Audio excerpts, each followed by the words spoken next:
Class 8-এর math chapter 1 আমি তোমাদেরকে বোঝাচ্ছি কিছু ম্যাথ। তোমরা সবাই মন দিয়ে শোনো আর তোমার খাতার পেন নিয়ে বসো, তোমার ম্যাথগুলো সব কষে নাও। তোমরা সবাই কিন্তু লাইক অ্যান্ড সাবস্ক্রাইবটা দিয়ে আমাকে ইন্টারেস্ট করো। লাইক অ্যান্ড সাবস্ক্রাইবটা দিলে আমার ইন্টারেস্টটা অনেক বেশি বেড়ে যাবে। আমি প্রচুর ম্যাথ এবং অন্য সাবজেক্টগুলো, বেঙ্গলি, ইংলিশ, হিস্ট্রি, জিওগ্রাফি সব কিছু তোমাদেরকে আমি প্রশ্নের উত্তরগুলো সব বুঝিয়ে দেবো।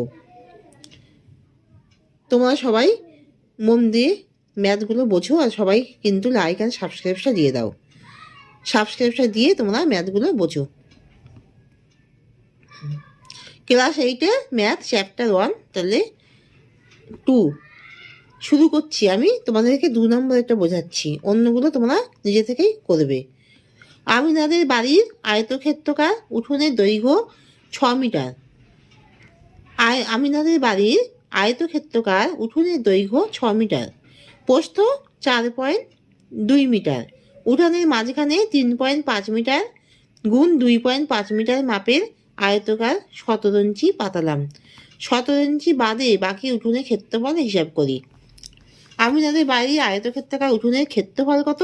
দৈর্ঘ্য প্রস্থ গুণ করলে ক্ষেত্রফল বেরিয়ে যায়, তাহলে 6 গুণ 4.2 বর্গমিটার সমান সমান 25.2 বর্গমিটার।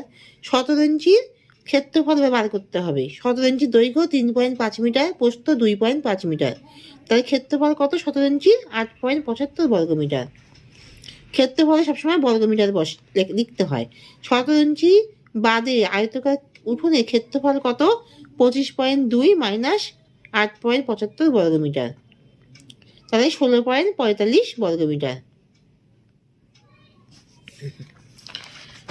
এবার আমি তোমাদেরকে 3 নম্বরটা বোঝাচ্ছি। অজন্তা হাউসিং কমপ্লেক্সের বর্গক্ষেত্রের পার্কের অজন্তা হাউসিং কমপ্লেক্সের বর্গক্ষেত্রের পার্কের চারিদিকে 3 মিটার চওড়া একটি রাস্তা আছে। রাস্তা সমেত পার্কের পরিসীমা 484 মিটার হলে রাস্তাটির ক্ষেত্রফল হিসাব করি।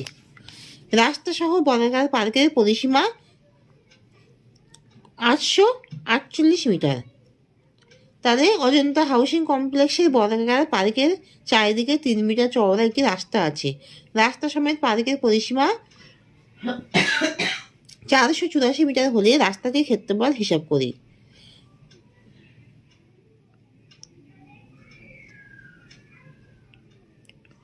রাস্তা সহ বর্গাকার পার্কের পরিসীমা 484,